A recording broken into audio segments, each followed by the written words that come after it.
Hello guys, एक बार फिर से टारगेट बोर्ड लकी के यूट्यूब चैनल में आपका बहुत बहुत स्वागत है। हम लोग आज इस वीडियो में देखेंगे हिंदी के जो फर्स्ट चैप्टर है उसका कुछ सब्जेक्टिव क्वेश्चन के बारे में डिस्कस करेंगे। जो आपको नोटबुक लीजिए और इन सारे क्वेश्चन को सब्जेक्टिव क्वेश्चन को नोट करते जाइएगा। ये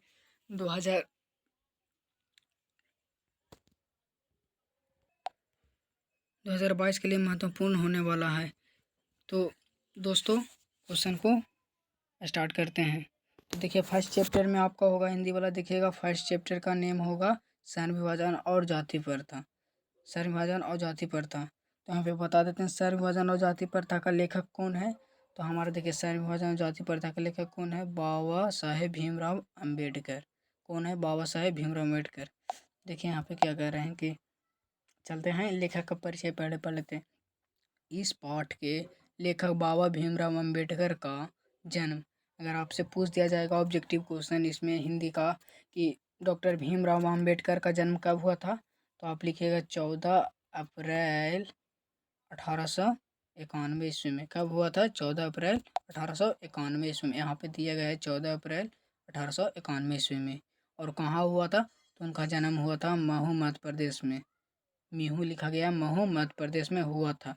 और आपकी प्रमुख रचनाएं अगर पूछेगा कि डॉक्टर भीमराव अंबेडकर की प्रमुख रचनाएं क्या थी, तो आप लिखिएगा caste of India, their mechanics, बुद्धिस्टमंड एंड कम्युनिज्म,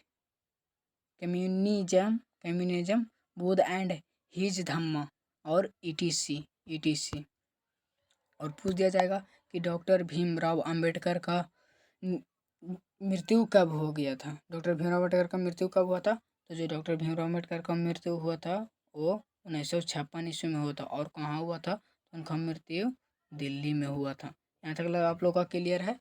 अगर आप इस चैनल पर नए जुड़े हों तो प्लीज़ चैनल को सब्सक्राइब कर दीजिएगा और बेल आइकन को प्रेस कर दीजिएगा ताकि मेरे हर वीडियो का नोटिफिकेशन आपको मिल सके। अगर आप अभी तक आप वीडियो को लाइक नहीं किए हो तो वीडियो को लाइक कर दीजिएगा। तो क्वेश्चन की तरफ बढ़ते हैं। यहाँ तक आप लोग का क्लियर, ये सब समझ में आ गया होगा कि डॉक्टर भीमराव अम्बेडकर का जन्म कब हुआ था, तो 14 अप्रैल 1891 ईस्वी में। और कहाँ हुआ था, तो उनका जन्म महू मध्य प्रदेश में। यहाँ तक तो क्लियर है। और उनकी रचनाएं क्या थी, तो ये सब जो इतना रचनाएं हैं उनकी रचनाएं थी। ठीक, यहाँ क्लियर है। सब नोटबुक लीजिए और इन सारे क्वेश्चन को नोट करते जाइएगा। मेन पॉइंट को स्टार मार्किंग करके नोट करते जाइएगा। और कहीं निधन कब हो गया था, तो 1956 ईस्वी में। और कहाँ हुआ था, तो दिल्ली में हो गया था। क्लियर यहाँ तक ला है दोस्तों। तो ठीक है, आगे की तरफ चलते हैं। देखा है क्वेश्चन नंबर फर्स्ट की तरफ चलते हैं कि लेखक किस विडंबना की बात करते हैं। ठीक, पहले आप किताब ले लीजिएगा और किताब को शुरू से लेकर अंत तक पहले पढ़ लीजिएगा, तब फिर क्वेश्चन बनाने के लिए ट्राई कीजिएगा। लेखक किस विडंबना की बात करते हैं और विडंबना का स्वरूप क्या है, हमारा क्वेश्चन दिया गया है। ठीक, इसका आंसर है, उत्तर दिया गया है कि इस पाठ में लेखक डॉक्टर भीमराव अम्बेडकर के लिए विडंबना की बात यह है कि इस युग में जातिवाद की बढ़ावा देने वाले लोगों की कमी नहीं है। जो जातिवाद की मतलब कि विरोधी करने वाले वो इसमें कमी नहीं है। बहुत से लोग भी अभी भी जातिवाद को अच्छा मानते हैं। जो लोग बुद्धिमान होते हैं वो लोग जातिवाद को अच्छा मानते हैं। और जो लोग थोड़ा सा मूर्ख होते हैं ना, वो जातिवाद को मतलब उल्टा सीधा बोलने लगते हैं। तो आप लीजिए एग्जाम में लिखिएगा कि इस पाठ में, नहीं तो यहाँ से लिखिएगा कि डॉक्टर भीमराव अम्बेडकर के लिए विडंबना की बात यह है कि इस युग में जातिवाद को बढ़ावा देने वाला लोगों की कमी नहीं है और बहुत से लोगों ने जातिवाद की अच्छा मानते हैं। ऐसा लग क्लियर हो गया है दोस्त। अगर आप हमारे टेलीग्राम से जुड़ना चाहते हैं तो डिस्क्रिप्शन में लिंक दिया गया है टेलीग्राम का, वहाँ से आप ज्वाइन हो सकते हैं। अभी आपको बता रहे हैं सब्जेक्टिव क्वेश्चन, हो सकता कल आपको ऑब्जेक्टिव यही फर्स्ट चैप्टर का ऑब्जेक्टिव क्वेश्चन कल बताने वाले हैं। ठीक है, आगे की तरफ चलते हैं। क्वेश्चन नंबर आप लोग का क्लियर हो गया, क्वेश्चन नंबर 1 आपको लोग का क्लियर हो गया ना। चलते हैं क्वेश्चन नंबर 2। देखिए क्वेश्चन नंबर 2 बोल रहा है कि जातिवाद, क्वेश्चन नंबर 2 यहाँ पे चलते हैं। जातिवाद के पोषक उसके पक्ष में क्या तर्क देते हैं। जो जातिवाद है उसका पोषक उसके पक्ष में क्या तर्क देते हैं, तो लिखिएगा। आप भी नोट करते जाइएगा, हम बोलते जाते हैं, आप नोट करते जाइएगा, नहीं तो वीडियो को रोक रोक कर देखिएगा फ्लैश करके, ठीक। तो जातिवाद के पोषक उसके पक्ष में यह तर्क देते हैं, जो जातिवाद के पोषक हैं उसके पक्ष में यह तर्क देते हैं कि कार्यकुशलता के लिए सैन्य विभाजन आवश्यक है। किसके लिए? कुशलता के लिए सैन्य विभाजन आवश्यक है और इसमें कोई बुराई नहीं है। समझ गए यहाँ तक क्लियर? जो जातिवाद के पोषक उसके पक्ष में तर्क देते हैं जिसमें कार्यकुशलता के लिए सैन्य विभाजन में आवश्यक हो और उसमें कोई बुराई न हो। यहाँ तक लोग क्लियर हो गया। क्वेश्चन नंबर 3 के तरफ चलते हैं, थर्ड क्वेश्चन की तरफ। क्वेश्चन नंबर 3 कह रहा है यहाँ पे कि जातिवाद जाति प्रथा भारत में बेरोजगार का एक प्रमुख और प्रत्यक्ष कारण कैसे बनी हुई है, बताइए। तो जो जाति प्रथा भारत में बेरोजगार एक प्रमुख और प्रत्यक्ष कारण बन गई है, क्योंकि वह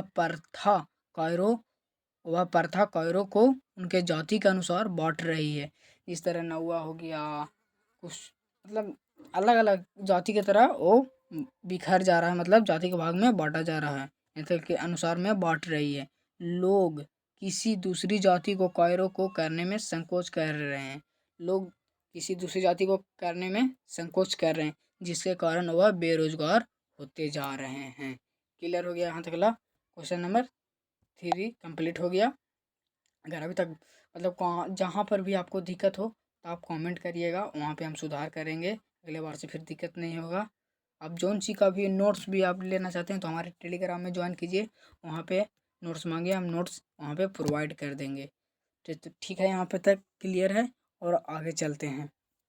अगर आपको कहीं भी दिक्कत हो तो हमारे टेलीग्राम में जुड़ जाइए, ठीक है। क्वेश्चन नंबर 4 की तरफ चलते हैं।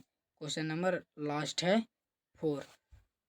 लेखक ने पाठ में किन प्रमुख पहलुओं की जाति प्रथा को एक हानिकारक प्रथा बताया, बताइए।